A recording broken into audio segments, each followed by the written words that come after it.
अपने बेटी को समझाने का काम करें, तब हम लोग को हिंदुओं को भटकाने का काम करें। वो हिंदुओं को दिमाग में ये डालना चाहते हैं कि आप जातिवाद पे आइए, आप तुष्टिकरण पे आइए। 5 साल आपके पिता भी बिजली थे, क्यों नहीं आपने कराया? आज कर आज आपके पास सत्ता नहीं है तो आप जातिगत जनगणना कराने की बात कर रहे हैं। आज आपको सूत्र याद आ गया है, जब आप सत्ते में थे तो आपको सूत्र नहीं याद आ रहे थे, आप तो ओबीसी नहीं थे, तो आप एक वर्ग लेके एक समाज को लेके चल रहे थे, तब आपको याद नहीं आया कि मैं शूद्र हूँ, तो मैं पिछड़ा हूँ, मैं कुछ हूँ। आज आपकी दुकान बंद हो गई है तो आपको याद आ रहा है। नमस्कार, उत्कर्ष पत्रिका देख रहे हैं आप और मैं हूं आपके साथ विक्की सिंह। मौजूदा राजनीति में एक चीज चर्चा का विषय बन गई है। दरअसल एक चीज नहीं बल्कि एक बयान जो है वो चर्चा का विषय बना हुआ है। बयान जो है रामचरितमानस को लेकर है। स्वामी प्रसाद मौर्य सपा नेता जो है वो रामचरितमानस के कुछ चौपाइयों के विरोध में बयान दिए और उसके बाद पूरी राजनीति में, पूरे उत्तर प्रदेश और पूरे भारत की राजनीति में ये एक चर्चा का विषय बन गई है। वहीं समाजवादी पार्टी के कार्यालय के बाहर पोस्टर वार भी छिड़ गया है, जहां पे साफ तौर पे लिखा हुआ है, गर्व से कहो कि हम शूद्र हैं। अखिलेश यादव भी इसी स्वामी प्रसाद मौर्य के साथ स्टैंड लेते हुए नजर आ रहे हैं। तो अभी हम गोरखपुर में मौजूद हैं और हमारे साथ आज बातचीत करने के लिए सुमित मौर्य जी मौजूद हैं। सुमित मौर्य जो है वो बीजेपी से युवा मोर्चा के सोशल मीडिया प्रभारी हैं। तो थोड़ा समझने का प्रयास करते हैं कि आखिर इनका इस खास मामले को लेकर क्या प्रतिक्रिया है और इनकी क्या सोच है इस खास मामले को लेकर, क्योंकि बीजेपी से ताल्लुकात रखते हैं तो जाहिर तौर पे पक्ष लेना स्वाभाविक रूप से जरूरी हो जाता है। सबसे पहले तो बहुत बहुत स्वागत है आपका। कि रामचरितमानस पे जो स्वामी प्रसाद, इज्जत से तो नाम लेने का मन नहीं कर रहा, लेकिन हम ऐसे पार्टी से आते हैं जो संस्कारिक और एक मर्यादित पार्टी है, तो मैं उनको सम्मान के साथ करना चाहता हूँ जिन्होंने जो हिंदुओं के आस्था पर इन्होंने ठेस पहुंचाया है। इनके पास कुछ है नहीं। जब वो वक्त कहाँ था जब इन्होंने उसी सरकार में रह के मंत्री बने, तब उनको शुद्ध का याद नहीं आया, तब उन्हें ये नहीं याद है, रामचरितमानस का याद नहीं आया। तब उस समय तो आप तो मलाई खाने के चक्कर में, तो उस समय आपको याद नहीं आया। आज आपको मलाई नहीं मिल रहा है। चलिए ठीक है, ये मैं मानता हूँ सच्चाई है, लेकिन आप अपने बेटे को कैसे उस पार्टी में रखा है? अगर ये सच्चाई है, मैं मानता हूँ सच्चाई अगर है, तो अपने बेटी को क्यों नहीं बुलाना है अपने पास?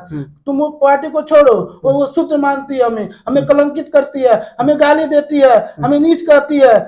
कैसे जनता को आप समझा रहे हैं जो अपने बेटी को नहीं समझा पा रहे हैं? पहले अपने बेटी को समझाने का काम करें, तब हम लोग को हिंदुओं को भटकाने का काम करें। वो इनके पास कुछ है नहीं, बस हिंदुओं को भटकाना चाह रहे हैं कि किसी तरह मेरी दुकान किस तरह खुल जाए, मेरी दुकान कैसे चले। अभी दुकान को चलाने के लिए ये हिंदुओं को दिमाग में ये डालना चाहते हैं कि आप जातिवाद पे आइए, आप तुष्टिकरण पे आइए। अच्छा, अखिलेश यादव का आज बयान आया है, उन्होंने कहा है कि जातिवाद जनगणना जो है भाजपा नहीं कराना चाहती और भाजपा अगर 3 महीने के लिए हट जाए तो अभी समाजवादी पार्टी जो है जनगणना करवा देगी, जातिगत जनगणना। क्या स्टैंड है आपका? ऐसा कुछ नहीं है। हमारे पिछड़ों के नेता आदरणीय केशव प्रसाद मौर्य जी ने अभी कल ही एक सभा में कहा है होनी चाहिए। वो समय आएगा तो वो होगा भी। इनके कहने पे कोई भी चीज होता है उस टाइम लगता है, समय लगता है कि उसको कैसे किया जाता है। आपका दिए तुरंत वो काम नहीं होता है। हमारे आदरणीय नेताजी, पिछड़े के नेता केशव प्रसाद मौर्य जी ने बोला है कि होगी, लेकिन उसका समय लगेगा। उसका कैसे किया जाता है, कैसे क्या होता है, वो एक फार्मूला तय होती है, तब जाके होती है। इनके कहने पे नहीं होती है। ठीक है, नहीं करा पाए थे, आप भी तो थे 10 साल आप थे, 5 साल आप थे, 5 साल आपके पिता भी बिजली थे, क्यों नहीं आपने कराया? आज कह रहे हैं आज आपके पास सत्ता नहीं है तो आप जातिगत जनगणना कराने की बात कर रहे हैं। आज आपको सूत्र याद आ गया है, जब आप सत्ते में थे तो आपको सूत्र नहीं याद आ रहे थे, आप तब ओबीसी नहीं थे, तब आप तो एक वर्ग लेके एक समाज को लेके चल रहे थे, तब आपको याद नहीं आया कि मैं शूद्र हूँ, तो मैं पिछड़ा हूँ, मैं कुछ हूँ। आज आपकी दुकान बंद हो गई है तो आपको याद आ रहा है। अच्छा, ये जरूरत क्यों पड़ रही है तमाम राजनीतिक पार्टियों को कि शूद्र, वैश्य, स्वर्ण इस तरीके की राजनीति की जा रही है, जातिवाद राजनीति की जा रही है, अगड़ा और पिछड़ा की राजनीति की जा रही है? क्या ये सारी चीजें इसलिए क्योंकि आने वाला 2024 का लोकसभा चुनाव नजदीक है, तो क्या उसके इर्द गिर्द लोगों को अपने मुद्दे से भटकाने का काम किया जा रहा है? जी, जैसे देखिए, राम मंदिर का मुद्दा बहुत बड़ा था। भाजपा ने आई, उस राम मुद्दे पे को क्लियर किया और राम मंदिर बनना स्टार्ट हो गया। हमारे गृह मंत्री ने कहा कि जल्द से जल्द राम मंदिर का निर्माण होकर आप लोग दर्शन करने आ जाएंगे। और इन्होंने जैसे नेपाल से पत्थर आ रहे हैं शालिग्राम जी का, ये सब चीजों को भटकाने के लिए, कि हिंदुओं को भटकाने के लिए, मतलब अब इनको पता चल गया है कि अब हिंदू भटकने वाला नहीं है, अब किधर कहीं जाने वाला नहीं है। अब वो रामचरितमानस में जो चौपाइयां हैं, जैसे ढोल गवार शूद्र नारी, ये सब सकल ताड़ना के अधिकारी, तो इस तरीके की जो चौपाइयां हैं, तो स्वामी प्रसाद मौर्य का कहना है कि नारी और कहीं ना कहीं नारी और शूद्रों को अलग वर्ग में डिवाइड किया जा रहा है, या फिर उनको प्रताड़ित करते हुए, शोषित करते हुए लाइनें लिखी गई हैं। मैं सोच रहा हूँ, मैं कहना चाहता हूँ, ये शब्द आज ही क्यों लाए? आप 5 साल सरकार में थे, 5 साल नहीं, इसके पहले भी बहुजन में भी आप सरकार थे, तो उस समय में आप क्यों नहीं उठाया इस चीजों को?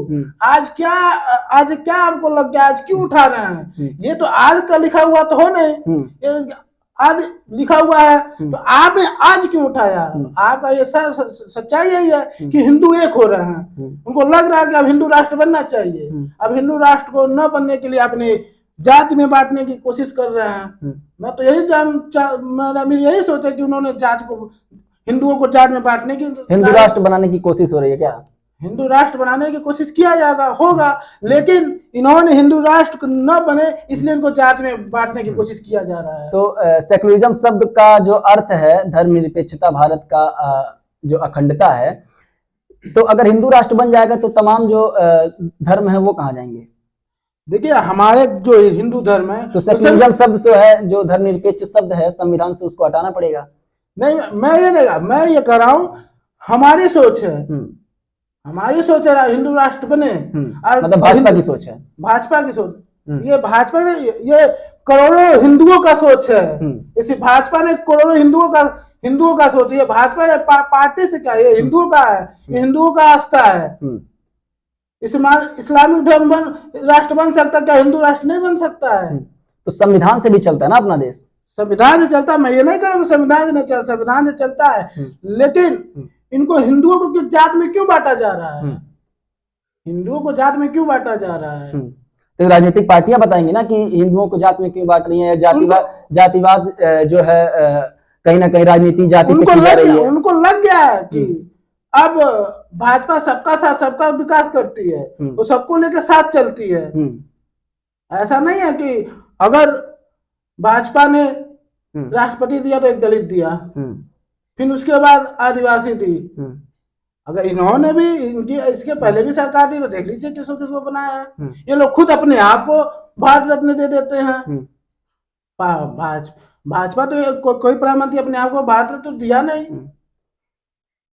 ये लोग खुद। चलिए ठीक है, हमारे साथ सुमित मौर्य जी मौजूद थे। रामचरितमानस के मुद्दे से जो हमारी बातचीत स्टार्ट हुई, उसके बाद राजनीतिक परिवेश पे भी चर्चा हुई और किस तरीके से 2024 के लोकसभा चुनाव को लेकर तमाम राजनीतिक पार्टियां जातिवादी तरीके से कहीं ना कहीं राजनीति करती हुई नजर आ रही हैं, तो उसके परिवेश को भी समझने की कोशिश हम लोगों ने किया। ऐसे ही तमाम छोटी बड़ी खबरों के लिए बने रहे हमारे साथ और देखते रहे उत्कर्ष पत्रिका। नमस्कार।